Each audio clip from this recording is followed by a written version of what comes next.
السلام عليكم ورحمة الله وبركاته. ازيكم يا حبايبي؟ عاملين ايه؟ يا رب تكونوا بخير. اول حاجة هنبدأ كده نسمي ونقول بسم الله ونصلي على الرسول، ونبدأ معانا الوصفة. وصفة سهلة وبسيطة ومكوناتها سهلة ومغذية، وهتعجبكم ان شاء الله. هي وصفة السي فود او شوربة السي فود. اول حاجة نقول المكونات ايه معايا. الطبق الرئيسي اللي هو طبق السي فود، ده ممكن تجيبيه جاهز كده، بيبقى جاي جاهز كده عبارة اهوت زي ما انتوا شايفين ده جاهز. لو عايزة تعمليه انت بتروحي عند بتاع السمك وتقولي له وتشكلي زي ما انت عايزة. تمام. ومعايا طبق شيكال، معظمنا عارفينه يعني، ده بيبقى عامل زي الجمبري. ده انا هعمل منه الشوربه اللي هاخد منها الشوربه الرئيسيه اللي هي السي فود. ومعايا هنا معلقتين قشطه، دي هحتاجها في الاخر. ومعايا سمنه، ومعايا فلفل متقطع، ومعايا بصل متقطع مفروم، ومعايا بصله صغيره سليمه، ومعايا ورقتين لورا، ومعايا معلقتين ثوم مهروس، ومعايا ملح وفلفل وكوبايه لبن. اول حاجه هبدا اعملها ان انا هعمل الشوربه بتاع الشيكال علشان اخد منها للشوربه السي فود. هنبدا مع بعض يلا. ومعانا دلوقتي حله هنبدا نحط فيها، انا مسخنه ميه سخنه في الكاتل اهو. هنبدا نفضي في الحله دي عشان نعمل شوربه اللي هي الشيكال. ماشي اهو. تمام. هنحط فيها البصلايه اللي انا كنت سايباها سليمه اهي. دي البصلايه السليمه، ودي ورقتين اللورا. وهحط معلقه خفيفه كده، حاجه بسيطه كده من الكمون برضه من الفلفل عشان ما تسودليش الشوربه، وشويه ملح. تمام. تمام. واول ما تغلي هنزل بالشيكال وبعدين نكمل مع بعض. مع الميه خلاص بتغلي اهيت، هبدا انزل بالشيكال فيها اهو زي ما انتوا شايفين. هنزله كله معايا. وطبعا انا غاسله الكلام ده، غاسله طبق السي فود كويس وغاسله الشيكال كويس اهو.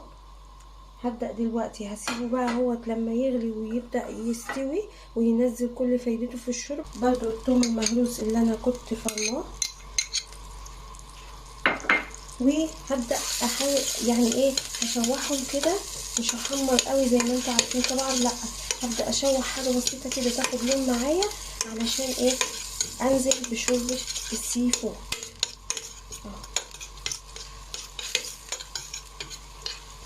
اهو. مش هحمرها قوي، لا، تبدا بس تاخد لون معايا ابدا احط شوربه السي فود. تمام.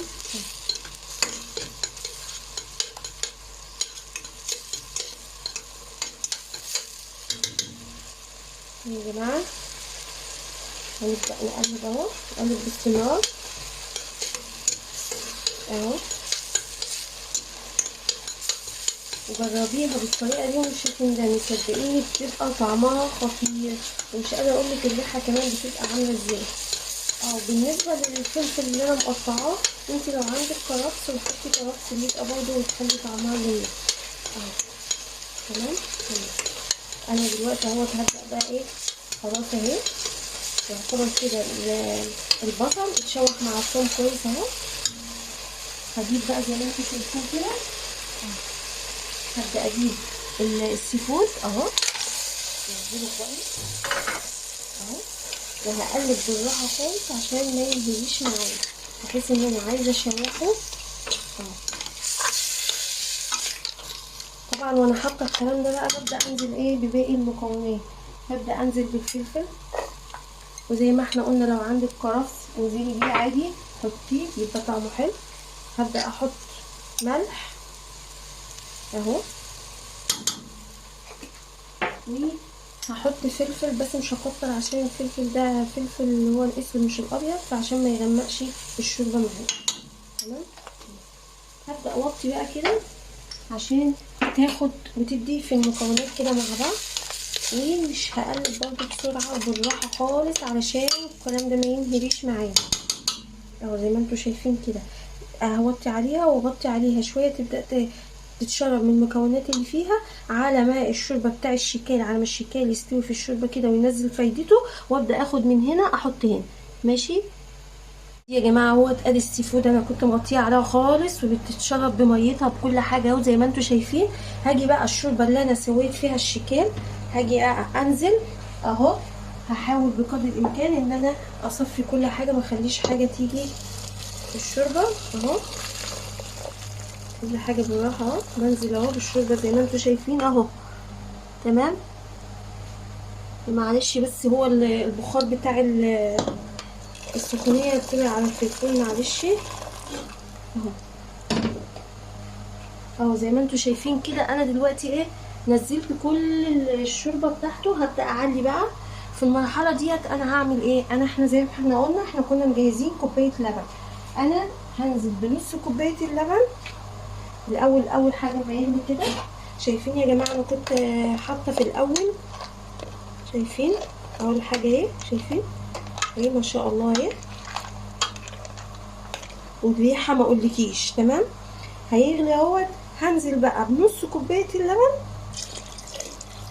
والنص التاني هحط 3 معالق دقيق واقلبها كويس واحطها عليها. 3 معالق او معلقتين كبار كده يعني زي ما انت عايز. انا حطيت 3 معالق اهو، ده اللي هيعمل لي اهو. انا حطيت 3 معالق اهوت على اللبن، ده اللي هيعمل لي القوام الكويس، القوام اللي هو بيبقى تقيل شويه كده اهو. اهو هقلب كويس قوي اهو. والمعلقتين القشطه اللي انا كنت قلت عليهم انا مستبدلاهم بالكريمه اللباني. ما عنديش كريمه لباني مثلا غاليه مش قادره اجيبها، مش متوفره دلوقتي كده، لا بنتصرف برضو.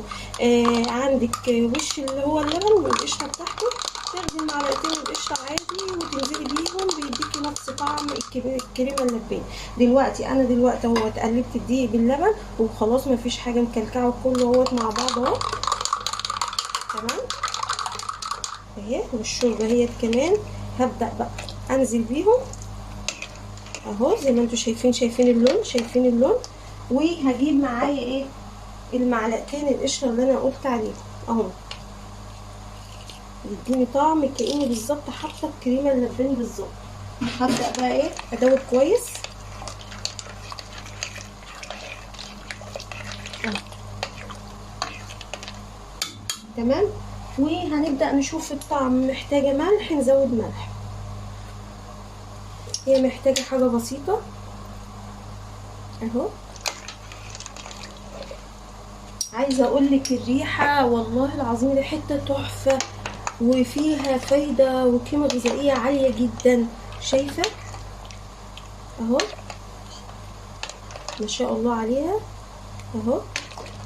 كل حاجه معايا استوت، لان الاسماك عامه وكل ما يخص انواع الاسماك ما بياخدش اي وقت في السوى. واحنا زي ما احنا قلنا ما بننزل بالمكونات ما نحاولش نقلب كتير عشان ما تنهريش. تمام. هتغلي غلوتين بقى واطفي عليها واغرفها معاكم ان شاء الله. كده يبقى معانا ده الشكل النهائي لطبق السي فود، احلى طبق معانا اهوت. لو وصلتي بقى لحد هنا ما تنسيش تعملي لي لايك واشتراك في القناه وكومنت كده حلو من ايدك عشان يوصلك كل جديد. وانتظروني في وصفه جديده ان شاء الله. مع السلامه.